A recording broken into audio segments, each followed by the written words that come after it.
Voilà. Bon, je vous remercie d'être venu. Aujourd'hui, nous sommes le 17 juillet 2023 et nous célébrons les 25 ans de la signature du statut de Rome. Et comme vous savez que le statut de Rome, c'est un texte juridique fondamental qui a été l'achèvement de plusieurs années de discussion qu'on peut même remonter depuis la Convention sur la prévention et la répression du génocide en 1948. Et comme vous le savez, la Convention avait prévu la création d'une cour criminelle internationale. Avec la guerre froide, ça n'a pas été possible. Et donc, c'est à partir des années 90 que on a commencé à activer les démarches pour qu'on puisse créer cette cour. Alors, dans un premier temps, on a d'abord créé le tribunal pénal international pour l'ex-Yougoslavie. Ensuite, en 1994, on a créé le TPIR pour le Rwanda. Mais ces deux tribunaux étaient pour des conflits qui étaient géographiquement limités et temporellement aussi limités. Et donc le rêve de la création de la Cour pénale internationale n'a pu démarrer qu'avec la fin de la guerre froide. Et après plusieurs négociations, nous sommes finalement parvenus à signer le traité de Rome, comme certains l'appellent, le statut de Rome qui crée la Cour pénale internationale, qui est la première juridiction pénale permanente et qui a une compétence qu'on peut dire qui a une vocation à être une juridiction de compétence universelle, même si ce n'est pas vraiment ça le terme qu'il faut employer, mais universelle dans le sens de dire que c'est une cour qui n'a pas en principe de limitation temporelle.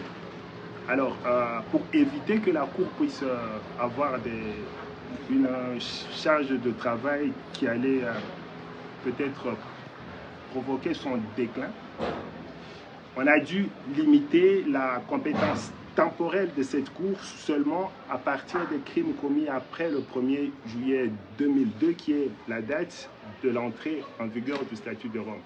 Et comme vous le savez, cette entrée en vigueur du statut de Rome n'a été possible qu'avec la ratification de la RDC, qui était le 60e État, la 60e ratification qui était exigée pour que le statut puisse entrer en vigueur. Et donc nous, en tant que Congolais, nous sommes très fiers d'avoir été vraiment l'État qui a permis de faire entrer en vigueur le statut de Rome.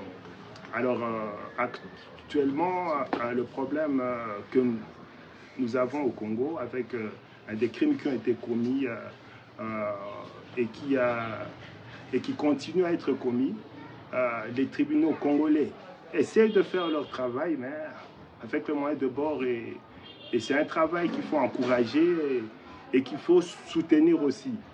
Et nous avons aussi le travail de la Cour pénale internationale qui s'occupe d'un certain nombre de situations, y compris celle de la RDC, et qui a déjà engagé des poursuites ici et là, notamment dans les affaires Katanga, Taganda, Lubanga et autres.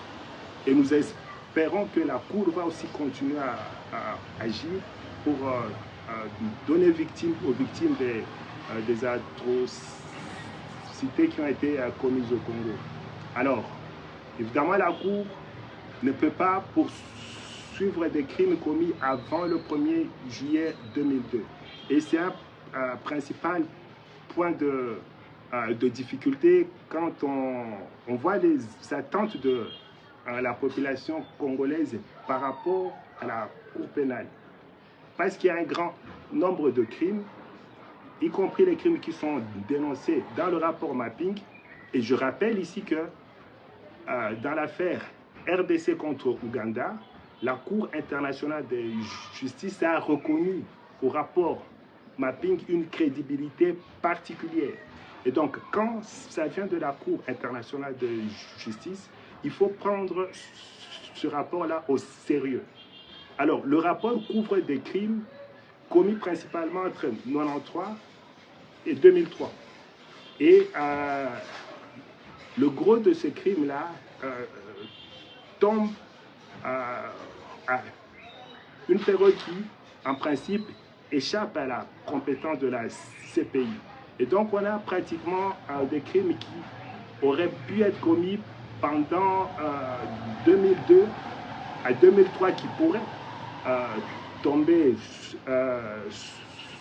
sous la compétence de la Cour. Néanmoins, et je pense que c'est important de le rappeler, la plupart de ces crimes-là, que ce soit des crimes commis avant le statut de Rome, non, avant l'entrée en vigueur du statut de Rome ou après, c'est des crimes commis presque par les mêmes acteurs. Et donc, on peut engager les poursuites pour des crimes commis après 2002 et qui vont toucher les mêmes acteurs qui sont aussi responsables. Enfin, ils sont encore présumés innocents, mais on peut dire les présumés responsables des crimes commis avant le 1er juillet 2002 et qui pourraient couvrir des crimes commis depuis les années 90 jusqu'à l'entrée en vigueur du statut de Rome. Et donc, je crois qu'il y a encore un travail que les ONG doivent faire par rapport à la vulgarisation du statut de Rome, que les gens comprennent le travail de la CPI, que les victimes sachent comment elles peuvent aussi contribuer à cette justice internationale pénale, afin qu'on puisse finalement mettre fin à l'impunité de ces crimes graves que connaît la RDC depuis des années et espérer contribuer à la prévention de nouveaux crimes, parce que avec l'impunité, on ne sait pas très bien où est-ce qu'on va avec cette impunité qui encourage la création des groupes armés par-ci par-là. Et donc, je crois que c'est le message que j'ai souhaité vous faire passer, et je vous remercie.